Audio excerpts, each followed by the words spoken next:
ใบโคลเวอร์ค่ะใบไม้แห่งความโชคจะเอามาทำเป็นต่างหูนะคะเราจะพกความโชคดี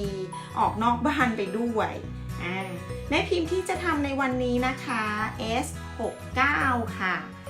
ลักษณะเป็นแบบนี้และเช็คกระบิด14นะคะตัวนี้สามารถที่จะเอามาทำต่างหูก็ได้นะหรือว่าจะเอาใส่ไว้ในเช็คเกอร์ทำพวงกุญแจก็ได้นะคะ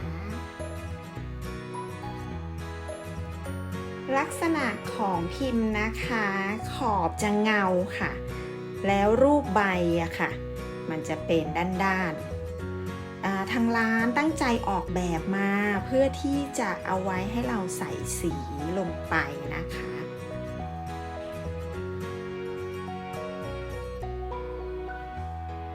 ซึ่งสีที่แม่ค้าจะใช้ในวันนี้แม่ค้าจะใช้2แบบเดี๋ยวจะเอามาทำให้ลูกค้าดูเลยว่าทั้ง2แบบแตกต่างกันยังไงนะคะไปชมกันเลยค่ะวันนี้เราจะใช้ UV resin นะคะก็เลือกเลยว่าอยากจะได้ทรงไหนนะแม่ค้าเลือกเอาทรงนี้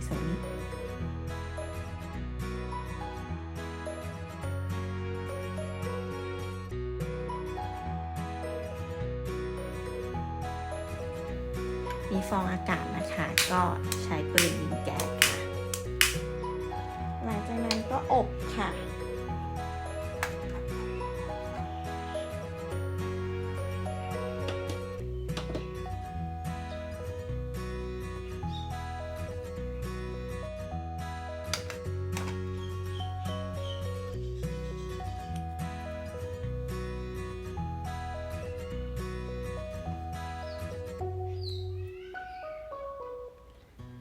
เราจะทำต่างหูใช่ไหมคะเราก็จะต้องท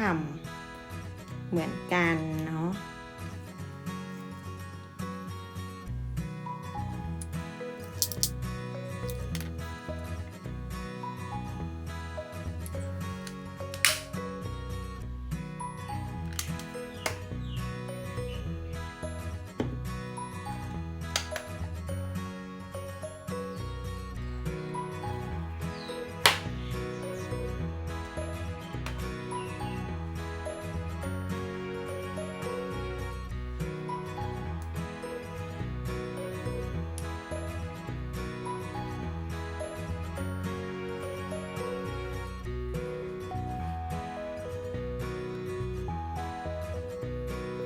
สีที่เราจะใช้ในวันนี้นะคะก็คือตัวแรกเราจะใช้สีอะคริลิกค่ะแล้วก็ตัวที่2เราจะใช้ UV resin นะคะผสมสี UV resin ค่ะ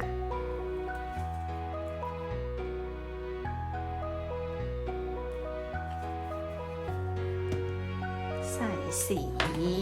ลงไปค่ะ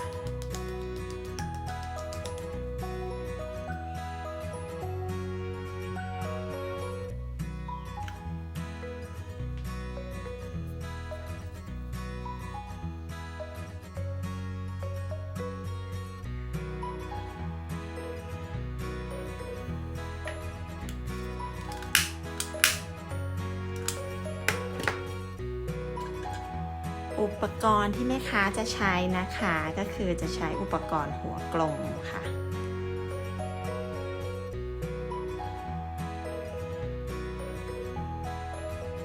นี่ค่ะจากนั้นเราก็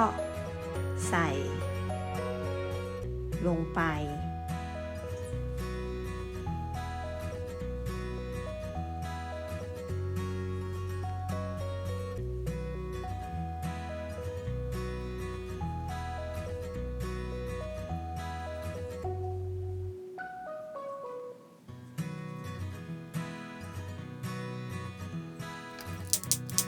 จากนั้นก็อบค่ะ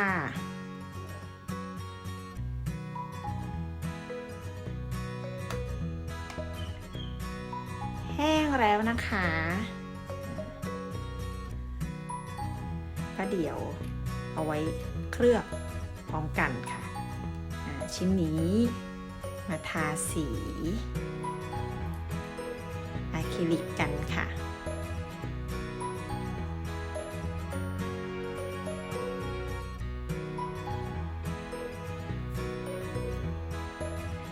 ชิ้นนี้มันเล็กนะคะก็นะคะขอเปลี่ยนอุปกรณ์เป็นหัวเล็กค่ะ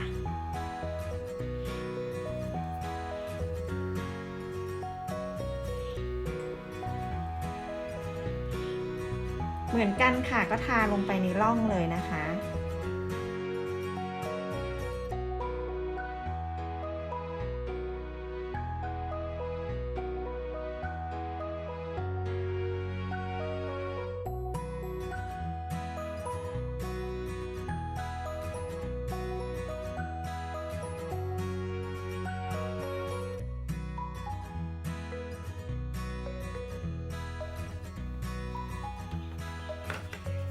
ถ้าสีอะคริลิกทาแล้วเกิดฟองนะคะก็ใช้ปืนไฟเหมือนกันค่ะทาเสร็จแล้วนะคะก็รอแห้งค่ะ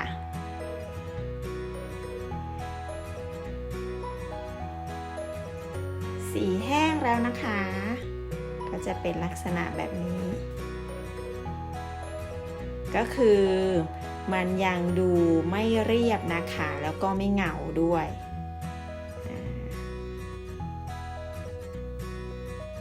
ซึ่ง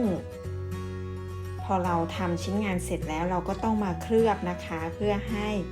มันดูเรียบแล้วก็เงางามค่ะ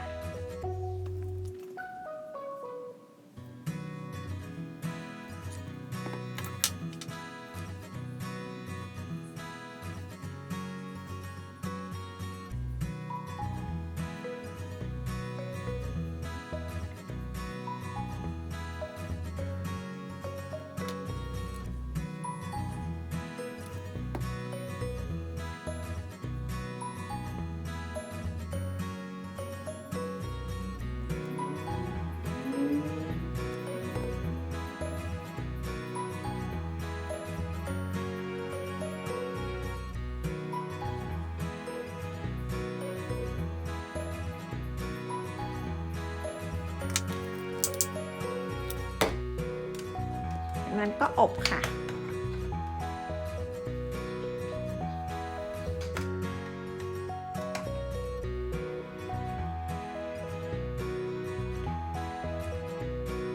เรียบร้อยแล้วนะคะนี่เคลือบแล้วก็จะเรียบแล้วก็เงางามค่ะอันนี้คือใช้สีอะคริลิกเนาะมันก็จะทึบเวลาเรา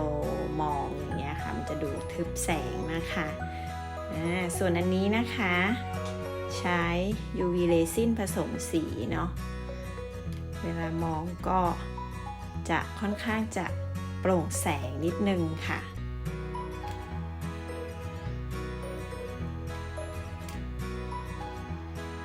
ติดแป้นต่างหูกันวันนี้แม่ค้าเลือกใช้แป้นต่างหูแบบพลาสติกนะคะ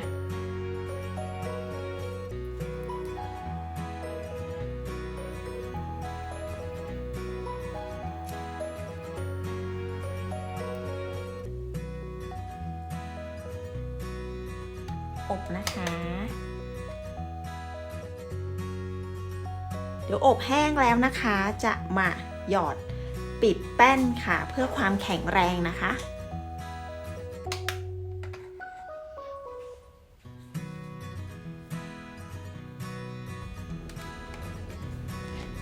เสร็จแล้วค่ะ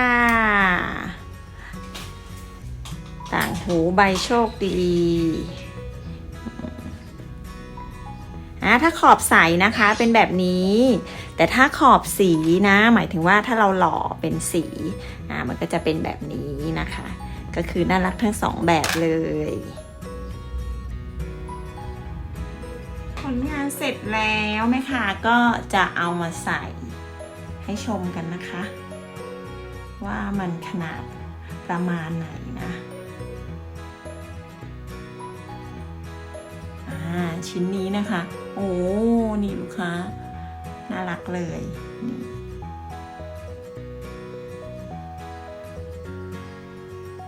ส่วนอีกชิ้นขนาดเล็ก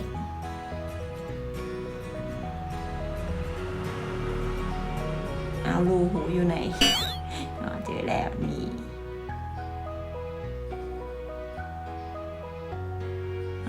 ชิ้นนี้แบบว่าจิ๋วๆค่ะเท่านี้เราก็จะได้ต่างหูน่ารักพร้อมหนีบความโชคดีออกจากบ้านไปด้วยทำตามกันดูนะคะลูกค้าคลิปหน้านะคะแม่ค้าจากหมักทำอะไรให้โชคดีฝากติดตามด้วยนะคะคลิปนี้ไปก่อน